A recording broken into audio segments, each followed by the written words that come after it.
Well, a very, very happy Friday, and welcome to another episode of the TNC Sports Talk. My name is Justin, and today is December 12th of 2025. Now, look, there's a lot of things going on around the world. We just got done in our area receiving about, I want to say what, 1.5, 2 inches of snow this morning. Expected some more over the weekend.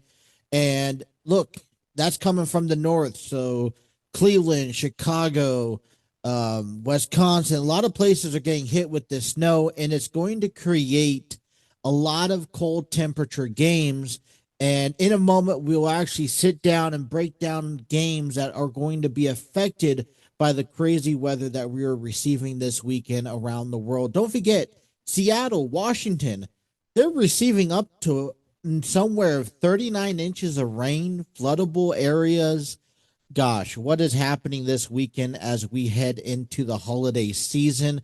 Well, man, I got to tell you, today's podcast, we are going to be focusing on honoring and celebrating John Cena's career because come tomorrow on Saturday Night Main Event, available on Peacock, available on YouTube, everywhere else, John Cena will have his last and final match as he takes on Gunther. Win, lose, or draw, John Cena will be hanging up his boots for good in his professional wrestling career. Now, John Cena, to me, is a idol. He was the image of the WWE for the longest time. And still, when I think of wrestling, John Cena is, in my generation, the first person that comes to mind. For a lot of those people, when they thought of wrestling, the first name was Hulk Hogan. We have shifted a change in era that guys like me who have grown up with John Cena, who as the face not only of the WWE, but of professional wrestling overall, he is the guy in this modern generation that when you hear WWE, you hear wrestling, you hear professional wrestling, one of the names, if not the first name that pops in your mind, is John Cena. And there are moments in John Cena's wrestling career where you just can instantly point out as big as, oh, the Andre the Giant and Hulk Hogan match where Hulk Hogan lifted Andre the Giant, body slammed him, and beat him. That's how much of an impact, that's how big the name is to this industry in John Cena. He is that guy. And so it's only respectful and right so that we take a moment, we take a day out of this week, because we've been talking about it all year long, and we honor John Cena, the 17-time Grand Slam champion, who will be officially hanging up his boots tomorrow night. Now, John Cena comes out on here and it comes out and have said this on podcasts before. And he says that, you know, he's not doing this on his own time because his own time is doing this forever. But he's made a vow that I'm sure a lot of other wrestlers have made a vow towards when he first started, is saying the moment that he lost a step, he was planning on retiring. And John Cena has carried this image since 1999. He was a wrestler since 1999. You talk about the thugonomics, you talk about the you can't see me this time, my time is now. The champ is here. He's carried the weight of being the face, the responsible one, always having to make the right decisions at the right time, and maybe sacrificing a lot. So much so that fans have hated him and they have loved him. He was hated by the adults. He was loved by the kids. And now this comes into a complete circle because tomorrow night we will see Gunther and John Cena in his final match. Now, I've already expressed this week that I'm not necessarily big about this match, more so because of who John Cena is facing. I don't think that this does anything to Gunther's career. It doesn't mean anything to him. And I guess I'm just struggling to realize why Gunther gets this privilege. Was he handpicked, and if so, when, by John Cena? And maybe so, but we're going to watch it whether I like it or not. And it's not about me. It's about John Cena. It's about what he wants. I know he doesn't want the spotlight, but over the last few months towards the end of this season, this year, he has talked about really, when you think about it, he's talked about giving back to and kind of showcasing the younger talent. We saw Survivor Series. John Cena took on Dominic Mysterio, ended up losing the Intercontinental title to, and it makes sense. And I think that is a win on Dominic Mysterio's resume that says, you know what? I beat John Cena. My thing is how many people right now is on the active roster today that's going to be on the active roster for the next 5 to 10 years that can say, I beat John Cena. Dominic Mysterio is one of those guys. And so, we hear about, oh, well, I want to promote these younger guys, and Saturday Night Main Event, the matches are nothing but promoting NXT, and we'll break down into that here in a moment. But I kind of, for some reason, missed that this year. Now, it is what it is. It's best for business, and this past year that we got a chance to watch John Cena perform, we can't, first of all, we can't take it back. Second of all, I don't know if there was a better way. I mean, there probably was a better way to go throughout this year and how this year went. But we were really given a roller coaster of emotions from John Cena losing at the Royal Rumble, John Cena turning heel at Elimination Chamber, John Cena becoming the 17th-time champion at WrestleMania, finishes his feud with Randy Orton, had to lie, cheat, and steal his way to victory a few times. Kind of comes back in this light of circle at SummerSlam where he loses the championship to Cody Rhodes. Ends up having a match with AJ Styles and Brock Lesnar, and ends up, I think he won 100 pay-per-view matches, which is another accomplishment on his resume, and has this feud with Dominic Mysterio and becoming the Grand Slam champion. So enough has been said this year. Enough has been accomplished. But maybe if there was a different way to go about it. When I think of John Cena wanting to give back, I think of the thing that he says from day one. His job was to leave this company in a better position than it was when he first came in. And so maybe you don't like how this isn't the Attitude Era. Maybe you don't like how this is not the Ruthless Aggression Era. But the fact is that John Cena has left a mark in this industry that has bettered this company. It is for guys and names like John Cena who has influenced others to step into the ring, saying, I want to be that guy. I want to be the guy who main events WrestleMania. I want to be the guy who is the face of WWE. And if he could do it, then I could do it.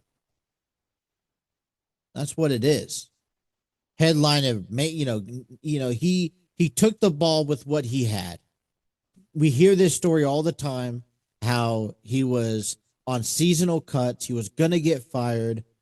He takes a long shot out of the neck of the woods and does some freestyling rap and ends up using that to his advantage to create this personality, a thugonomics personality, dissing everyone and becoming who he is. And Vince McMahon, Stephanie McMahon, they saw a lot in him and they put a lot on him, in which he excelled and more. And at 48 years old, he gets to write his last chapter. We know, listen, everyone's story is, if I want to retire, every wrestler was like, I want to do this forever. And I'm sure you do. We've seen some wrestlers out there. There are some wrestlers out there today that hey, you've lost a step. You should retire. I'm sorry, but that spotlight no longer belongs to you. And they should retire. Yet we still see them compete. And I feel like when you get past that point where you start losing a step and you can't come to terms with, retiring and moving on in some way, shape, or form, then you start tarnishing your career and what you have set out to leave behind. Because the last thing people are gonna remember you by are gonna be by your recent matches. I love the Rock and Roll Express. I loved them when they were in their prime. Let's be honest, they're far from their primes. I love once in a while if they're able to come back and hold on to a match. Great, show us that you can still accomplish things. But Rock and Roll Express should have hung up the boots a long time ago. You should not be wrestling in NWA, AEW, Ring of Honor. There's no reason for you to be wrestling. Let's be real with ourselves. Look, I'm not a professional wrestler. I don't know when is the right time, but I could tell you if you don't look the same.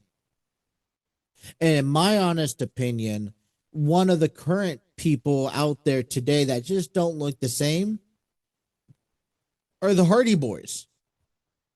Now, for the past 20 plus years, the Hardy Boys have given us lights out matches. They have put their bodies through absolute hell and torment, going through tables, ladders, chairs, extreme rules, you name it. And that's what they're known for. But their bodies can't maintain it. You see a guy like Jeff Hardy, who you recognize and you think, when you think of Jeff Hardy, you think of high flying and you think of extreme. Well, it looks like he struggles to maintain that. And he definitely does not maintain it that he did, maybe he once did 10 years ago. I mean, and I said this about The Undertaker. I love The Undertaker. He's my favorite wrestler of all time. I will go to the end of earth to argue about that statement. But there was maybe a time where maybe he should have retired a few years back. I think what is a little bit more difficult to comprehend with this John Cena's retirement, which is tomorrow night at Saturday night's main event against Gunther in Washington, D.C., is the fact that he's had one whole year of going through this final tour in hopes to say goodbye to everyone. I'm glad that the WWE has only given him a limited number of dates, but I'm not happy, because John Cena said he wanted to schedule 200 dates to go back and say goodbye to everyone. I just feel like there could have been a little bit better planning in all of this. But it is what it is. We're not going to get it back. We're not going to run it for a retake. John Cena retires tomorrow, a Grand Slam champion. John Felix Anthony Cena, who is 48 years old, started his wrestling career in 1999, is going to retire December 13th, 2025. Man, it's crazy. I don't know anyone. I don't know a single name that can live up in this modern. I mean, Randy Orton has had his own career, and I was looking at this on social media today, and they sat down the table of four back in 2002 of the four people that came up with the WWE. You had John Cena, you had Batista, Randy Orton, and Brock Lesnar, and now you have two of the four retired. There's rumors about others, retiring. Remember back in OVW, right? UPW, Ultimate Pro Wrestling. He had some robotic personas, the prototype. Then he moved on to OVW, where he, fought his way through. It was WWE's developmental, scene. And in June of 2002, well, in September of 2002, no, June 27th, I'm sorry, Kurt Angle has an open challenge on SmackDown, as Vince McMahon has talked about this new era called ruthless aggression. And John Cena, answers this call and has this really good perceived match with Kurt Angle to start off his career.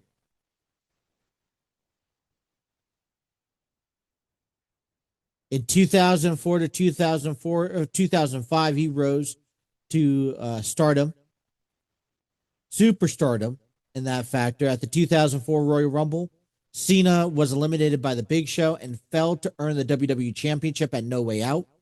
In WrestleMania 20 on March 14th, Cena defeated the Big Show for the United States Championship. This first singles match, title match, in the WWE, Cena retained the title at Judgment Day and at the Great American Bash before being stripped on July 8th of SmackDown after accidentally knocking over a general manager Kurt Angle. Man, feels like that. Feels with Booker T. He regained that title against Booker T in a best-of-5 series at No Mercy on October 3rd. But then days later, Carlito, the Caribbean Cool, on SmackDown. Storyline escalated where Cena stabbed in a nightclub by Carlito's bodyguard, an angle used to explain the absence of during his filming of The Marine.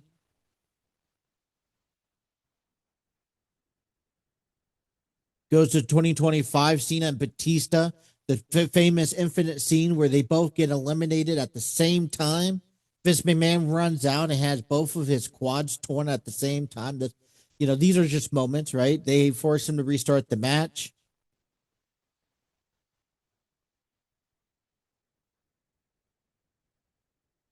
He had a couple good I Quit matches with The Miz, with Batista, JBL, or the one and I Quit with that at Judgment Day. One night stand. He went into a territory that he was not welcomed at, but definitely was given the utmost respect at ECW. One night stand where he faced Rob Van Dam for the WWE Championship, ends up losing it. That was a really big moment.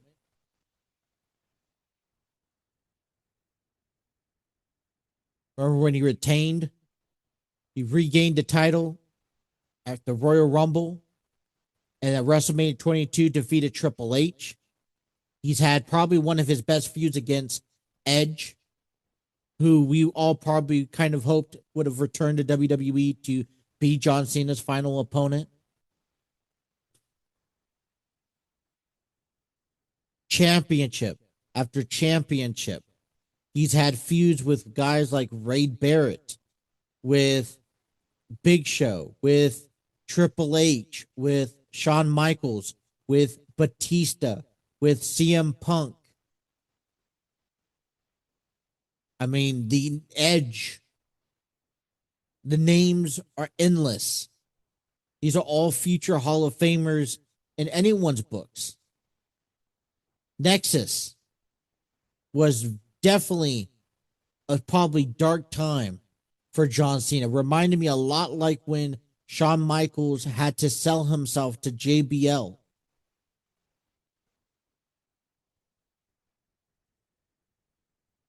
He stood up for what's wrong. He always defended the WWE universe. Endless amount of things that John Cena has accomplished in his career. And then the feud with The Rock and CM Punk between 2011 and 2013.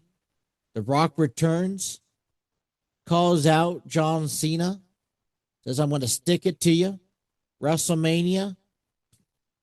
The Rock returns as a guest host to WrestleMania.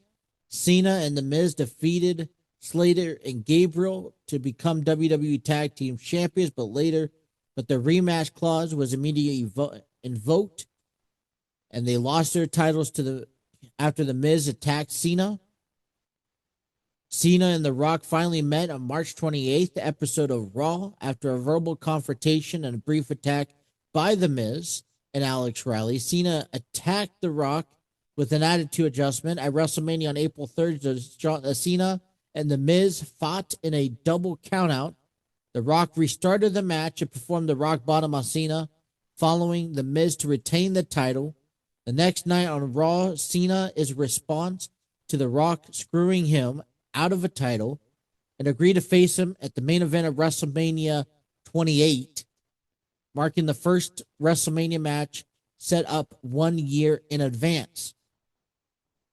I remember that. And what was exciting about this is that this all comes to light. The Rock ends up costing John Cena. And I think what a lot of people maybe pushed aside to this is that this was the main event of WrestleMania. And so The Miz, who is climbing up this ladder too, it's facing John Cena. They have one incredible match. But The Miz gets put over in this match. Not only he wins and has a great match, but he's stuck in this feud between John Cena and The Rock that ends up becoming a historical moment.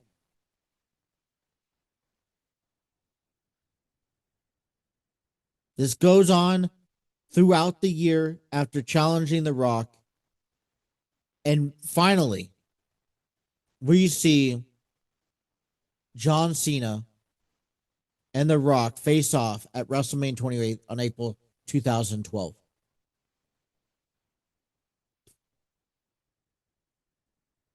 This ends up going on for a few years, where both of them get a chance to pick up a few victories. But then after 2012, John Cena faces Brock Lesnar and has that feud. And this is that Brock Lesnar who left the WWE, went to MMA, had a successful run there for what it was worth, and then comes back and destroys, annihilates John Cena.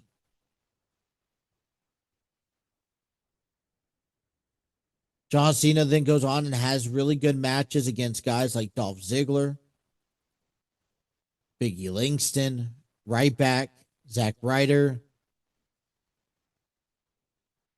The Shield, Roman Reigns, Dean Ambrose, Seth Rollins. And this list goes on and on. Another championship after championship, competitors after competitors, beating Orton, Kane.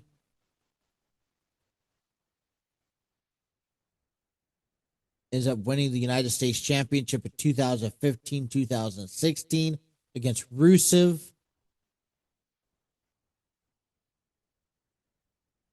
Pushing guys like Sami Zayn, Neville, Cesaro. Generation after generation after generation. John Cena ends up having a feud between 2016 and 2017 with AJ Styles. He also returned at WrestleMania 32 on April 3rd, 2016, helping The Rock fend off the Riot family.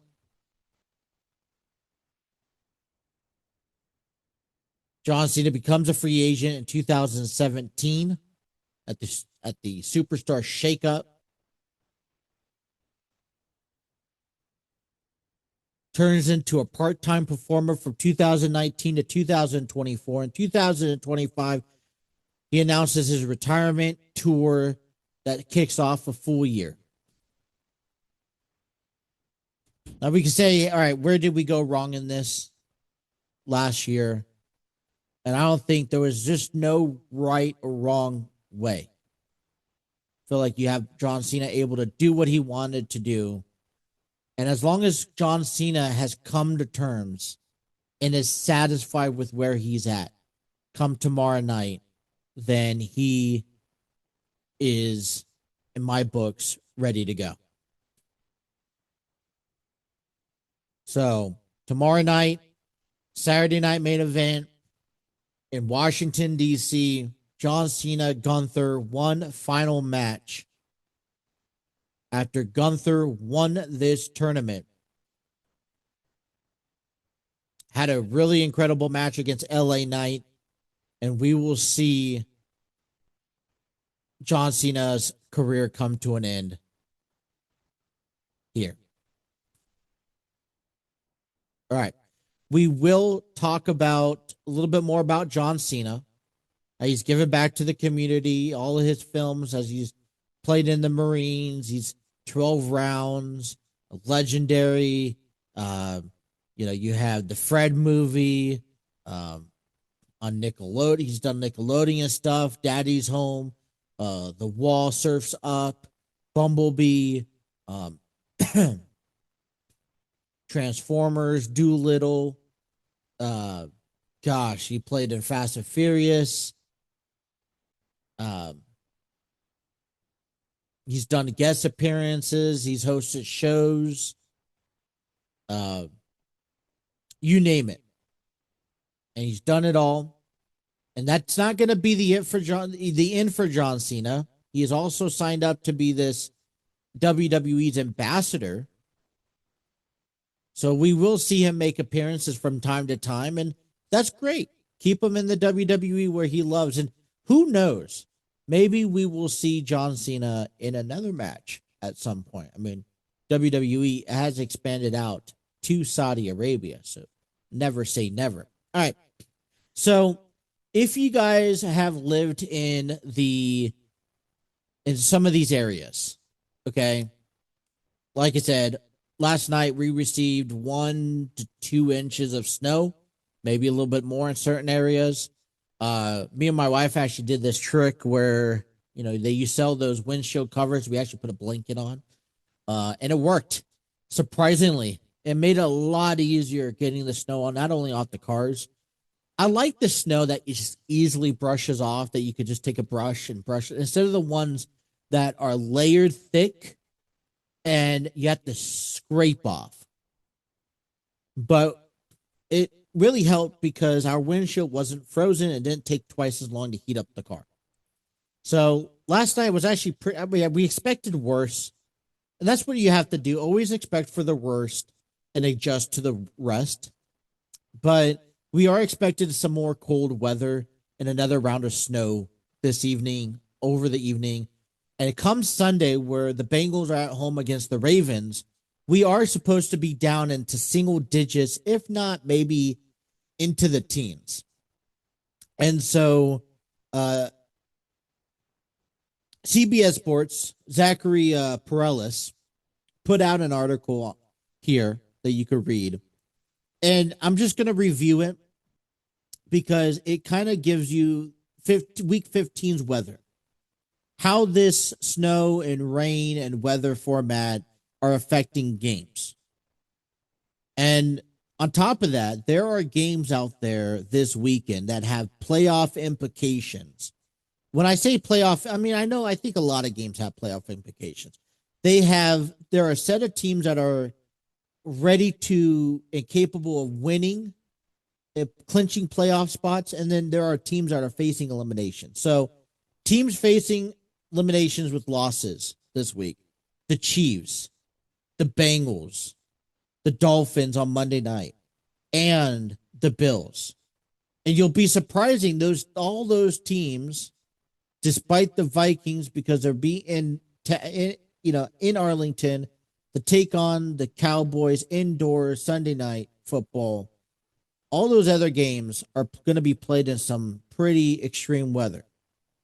Now, there are three teams that are expected to clinch depending on the outcome of this weekend's results. The Broncos and the Rams could clinch a playoff berth, while the Patriots, if they beat the Bills, they could clinch a division title. So maybe it changes your thinking of maybe who do I think I need to watch this Sunday heading into week 15. So with the weather in mind, the first game that comes ahead are the Browns and Bears. The Bears trying to stay alive in the postseason, even though they got beat up last week against the Packers. They play at 1 p.m. They're in Chicago and Illinois. High of 11 degrees. It will feel like 1 degree, and gusts winds up to 22 miles an hour. Now, you have a rookie quarterback in Shedeur Sanders, and you're taking on against Caleb Williams, who has played quarterback in cold games already. So who's going to have the upper advantage? And we'll get a true test to what Shedeur Sanders could play with. Don't forget, Shedeur plays in Cleveland. It should be almost identical. Here's some preparation for him. Now, we mentioned the Bengals, Cincinnati, Ohio, Paycor Stadium. The high is going to be 12 degrees. It's going to feel like 2 outside. Winds up to 17 miles an hour. He's already, and despite everything else that has lurked and lingered in Cincinnati earlier this week, I know we talked about Joe Burrow feeling like he's not having fun at the game, and it kind of warrants the question of what the future looks like, not only for the Bengals at the quarterback position, but for Joe Burrow. Is there a chance that we could see him retire prematurely? Or does this warrant for a trade? Or is he just going through some, I don't know what you want to call it. But on top of that, the weather's going to be shitty this Sunday. The good news is all that snow is going to be out of town. All right, big playoff implications here. The Chargers at the Chiefs, 1 p.m. kickoff, Kansas City, Missouri. The high is going to be at least 23 degrees. It's going to feel like 23 degrees, and it's pretty windy. Okay, all the odds are on Kansas City's favor. This is their home turf. Okay, but the Chiefs, if they lose this game, they could find themselves going home for the rest of the season. Chiefs, on the other hand, okay, very used to the cold. Patrick Mahomes is 16-4 in games that played 32 degrees or colder, including a 12-2 mark at home games in those temperatures. So, playoff implications there. Talked about the Patriots could lock up the AFC East this weekend. They were in Foxborough. Sunday's weather is high of 32. It's going to feel like 22. And we're going to see, just like last week where the Bills played at home in the snow, we're going to see up to 1 to 3 inches of snow, gust winds up to 21. Josh Allen, this is his temperate. He's won 5 of 6 snow games that he's played in. But he's facing Drake May, who's one of the season's biggest breakout star that comes into this. Let's not forget on the other side of the country where we have a lot of rain coming up in Washington. Indianapolis Colts take on the Seattle Seahawks at 4:25 p.m. Eastern Standard Time. The weather, high of 56, 80% chance of rain. Nothing new, right? But with Daniel Jones going out, Phillip Rivers coming out of retirement, haven't played since 2020, only getting limited time of practice. We could see Rivers start this week. But whoever is behind center, it's probably going to be ball control game. And then we move on to Monday night in Pittsburgh, where the Steelers host the Dolphins at 8:15. We have a high of 22 degrees. It's going to feel like 12 degrees. Wind gusts up to 18 miles an hour and a slight chance of precipitation. Thanks to years in Green Bay, Aaron Rodgers has plenty of experience out here in the cold. But with his wrist, with his injuries, how is that going to hold him up? Tua Tagovailoa is too, but he struggles famously when it leaves up to Miami. Tua Tagovailoa under 40-degree weather, he is 0-5 with only 6 touchdowns, 6 turnovers. So a lot of these teams have their work cut out for them. And I just tell you, it's not going to look any prettier, but it's going to be a cold weekend here in the NFL, and we'll see who comes out of it. All right, as we mentioned, before we talk about, matter of fact, Saturday night main event, wanted to get some things out there off of my chest here. If you want to be heard on this podcast, I encourage you to. If you want to be a future guest, I invite you to come on here and talk sports with me. Be sure to reach out to me through our TNC Sports Talk YouTube channel. That is the best #1 direct source of contact for this show. I will be able to respond back to you. We could coordinate something. I want to talk some sports with you guys. Enlighten Studios is kicking off 2026 with their new theater production called Grassroots. Come check out their performance at the Archville Theater in Cincinnati, Ohio, from February 20th through March 1st. Tickets are still available at tickettailor.com. Get your tickets today. And a matter of fact, I'd suggest you guys waiting for Christmas, because I had a little birdie tell me the other day they plan on doing a little promotion sale, and I can't wait to expose that for you guys. But it's the perfect present for the perfect season. Enlighten Studios is growing. Be a part of that journey. Get your tickets. Support the family, and be part of what's next as well. So don't miss any of that out. Well, we have WWE Saturday night main event. It's primarily focused around John Cena. We already know that. But there's a lot of other, there's 3 other cards on the match on the venue, and all 3 have NXT. It's a WWE versus NXT match. And so on tomorrow, the countdown starts at 6 p.m., available on Peacock. The first match is scheduled, we set to kick off the venue at 8 p.m. Eastern Standard Time. I'm hearing rumors about the potential start of the match will be Gunther versus John Cena. And I don't care who wins. I'm not going to predict it. I think I'm going to be honest. I really do think Gunther will win, but it doesn't do him any good. I don't think it makes him doesn't put anything on his resume other than just a beat over John Cena. He's already kind of grown up a little bit. He's already He's held the longest reign for the Intercontinental Championship. He's been WWE champion. I mean, maybe this kind of starts him off for 2026 and has bigger success. I wish that Gunther did have a bigger role in the WWE. He's kind of took in the back burner for a little bit this year. Maybe take licking his wounds a little bit, but this would be for we're all eyes on John Cena. You also have Cody Rhodes versus Oba Femi. This was announced a couple weeks ago, where it was going to be champion versus champion.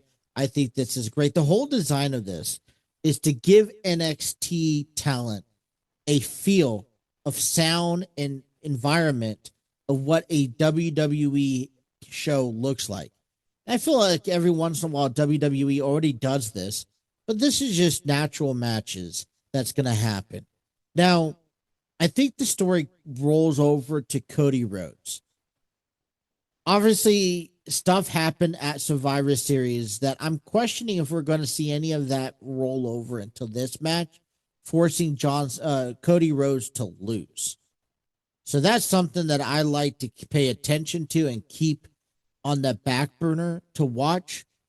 I don't see, I want to see that Cody Rhodes story continuing to push, but knowing WWE, they'll probably push it at a later date. Then we have Cody Rhodes, or we have the tag team champions, AJ Styles and Dragon Lee take on Javon Evans and Leon Slater. A TNA X Division champion on a WWE Saturday Night Main Event. I think this is great promotion. A lot of this highlights Oba, Javon, Leon, and then last but not least, Bayley takes on Sol Ruka.